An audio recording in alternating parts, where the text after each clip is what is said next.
సిఫార్సు చేయబడిన 2 నిమిషాల కంటే ఎక్కువసేపు మీ దంతాలను బ్రష్ చేయడం సాధారణంగా సురక్షితం. మీరు సరైన టెక్నిక్ మరియు మృదువైన ముళ్లతో కూడిన టూత్ బ్రష్ను ఉపయోగిస్తే. ప్రాథమిక ప్రమాదం వ్యవధి కంటే ఎక్కువగా బ్రష్ చేయడం, చాలా గట్టిగా స్క్రబ్ చేయడం వల్ల వస్తుంది. అయితే ఎక్కువ ఒత్తిడితో ఎక్కువసేపు బ్రష్ చేయడం వల్ల అనేక నోటి ఆరోగ్య సమస్యలు వస్తాయి. ఎనామెల్ కోత. మీ దంతాల రక్షిత బయటి పొర అరిగిపోవచ్చు. దీనివలన మీ దంతాలు క్షయం మరియు మరకలకు గురయ్యే అవకాశం ఎక్కువగా ఉంటుంది. ఒకసారి ఎనామెల్ పోయినట్లయితే దానిని భర్తీ చేయలేము. దంతాల సున్నితత్వం. ఎనామెల్ కోత వలన నరాల చివరలను కలిగి ఉన్న అంతర్లీన డెంటిన్ పొర బహిర్గతమవుతుంది. దీని వలన వేడి, చల్లని, తీపి లేదా ఆమ్ల ఆహారాలు మరియు పానీయాలు తినేటప్పుడు నొప్పి లేదా అసౌకర్యం కలుగుతుంది.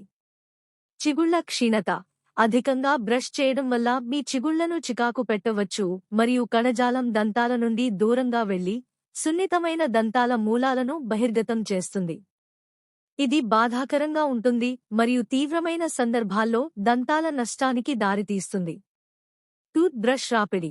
బ్రష్ నుండి యాంత్రిక దుస్తులు కారణంగా దంతాలు చిగుళ్ల రేఖను కలిసే చోట నాట్లు లేదా వి ఆకారపు ఇండెంటేషన్లు ఏర్పడవచ్చు.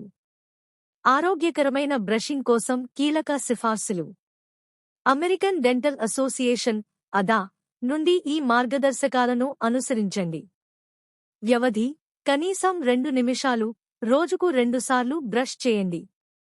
టెక్నిక్ సున్నితమైన షార్ట్ స్ట్రోక్ లేదా చిన్న వృత్తాకార కదలికను ఉపయోగించండి. మీ దంతాల యొక్క అన్ని ఉపరితలాలపై మరియు చిగుళ్ల వెంట దృష్టి పెట్టండి. ఉపకరణాలు.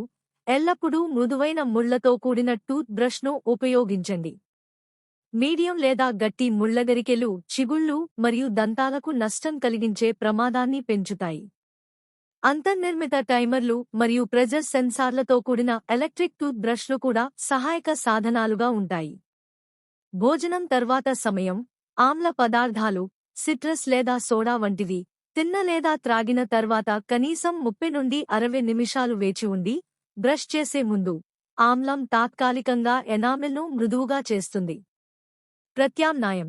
మీ టూత్ బ్రష్ను ప్రతి 3 నుండి 4 నెలలకు ఒకసారి లేదా ముళ్లగరికెలు చిరిగిపోయిన బ్రష్ మార్చండి.